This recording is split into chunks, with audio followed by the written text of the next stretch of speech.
నమస్కారం. తెలంగాణలో ఆర్టీసీ బస్సుల్లో ఉచిత ప్రయాణం చేస్తున్న మహిళలకు ప్రభుత్వం ఒక ముఖ్యమైన అప్డేట్ ఇచ్చింది. ఇకపై ఆధార్ కార్డుతో పని లేకుండా ప్రత్యేకంగా మహాలక్ష్మి స్మార్ట్ కార్డులు రాబోతున్నాయి. దీనికి సంబంధించిన పూర్తి వివరాలు ఈ వీడియోలో తెలుసుకుందాం. స్మార్ట్ కార్డుల జారీ.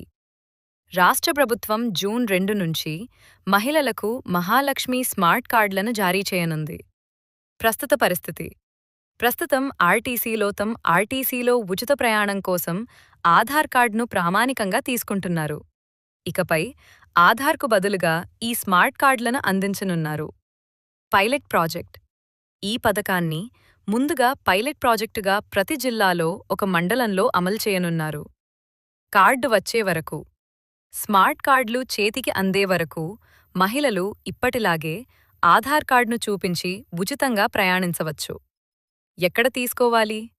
ఈ స్మార్ట్ కార్డులను పొందడానికి మీ సేవ కేంద్రాల్లో లేదా బస్ పాస్ కేంద్రాల్లో రూ. 50 చెల్లించి దరఖాస్తు చేసుకోవాల్సి ఉంటుంది.